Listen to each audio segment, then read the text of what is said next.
नमस्कार दोस्तों, स्वागत है आप सभी का आपके अपने चैनल रघु टॉक में। दोस्तों, रिवीजन की इस सीरीज़ में आज मैं संविधान की अनुसूचियों के बारे में अध्ययन कराने वाला हूं, तो आप सभी इस वीडियो को अंत तक देखिएगा और जो संविधान की अनुसूचियां उससे ज़रूर एक प्रश्न पूछ लिया जाता है। तो आइए बिना समय गंवाए अपने जो अभ्यास है उसको स्टार्ट करते हैं। तो दोस्तों, आप जैसा कि जानते हैं कि संविधान में टोटल 12 अनुसूचियां हैं और जो इसकी पहली अनुसूची है वो संघ और संघ राज्य क्षेत्र से संबंधित है। मित्रों, जो दूसरी अनुसूची है वो राष्ट्रपति, राज्यपाल, मुख्य न्यायाधीश, उच्चतम और उच्च न्यायालय के न्यायाधीश, नियंत्रक, महालेखा परीक्षक की आय एवं उनके बारे में उपबंध है। तो अगर आप इन सब चीज़ों को एक क्रम से याद करना चाहेंगे तो आपको इजली ये चीज़ें समझ में आ जाएंगी।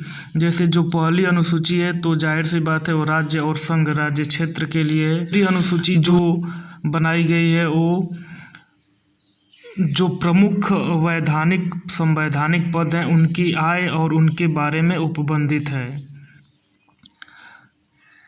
अब जो तीसरी अनुसूची है तो पहले राज्य बन गया और उनकी आय के बारे में हो गया। तो जो तीसरी अनुसूची बनाई गई है उसमें शपथ, ओथ और प्रतिज्ञान के प्रारूप के बारे में चीज़ों की व्याख्या की गई है कि कौन किसके सामने शपथ लेगा और कौन किसको त्यागपत्र देगा।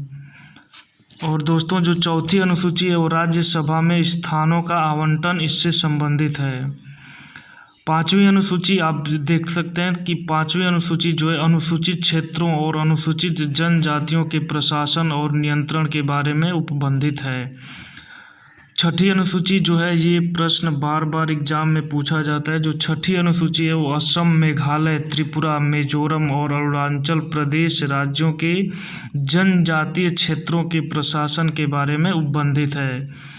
सातवीं अनुसूची संघ और राज्य के बीच शक्तियों और कार्यों के विभाजन संबंधी सूचियां हैं और इसमें 3 सूचियां हैं। एक संघ सूची है जो केंद्र सरकार के लिए, राज्य सूची है जो राज्य सरकार के लिए और समवर्ती सूची ऐसी सूची होती है जिसमें संघ और राज्य दोनों का अधिकार होता है।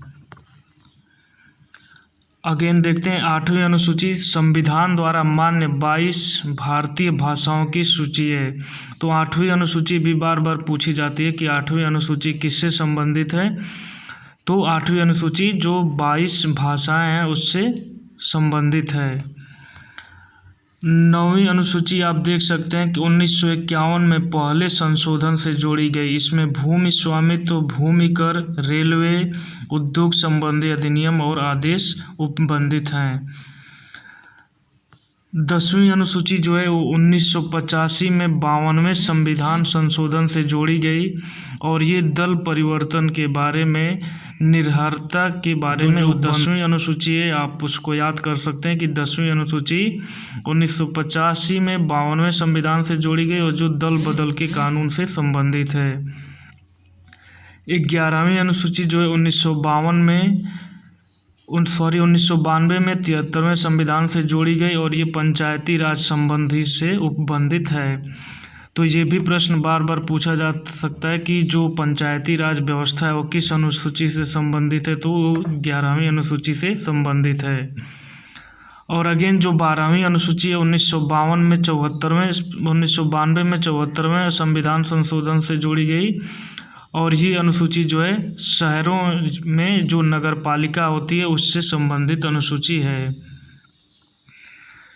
तो दोस्तों, आपने देखा कि संविधान की अनुसूचियां ये बहुत ही महत्वपूर्ण है और आप इन्हें याद कर लीजिए, ये ज़रूर परीक्षाओं में पूछी जाती है। तो दोस्तों, आप सभी ने वीडियो यहाँ तक देखा, इसके लिए आप सभी का बहुत बहुत आभार। और अगर आप मेरे चैनल पर नए हैं तो प्लीज़ मेरे चैनल को सब्सक्राइब कर दीजिए। धन्यवाद दोस्तों।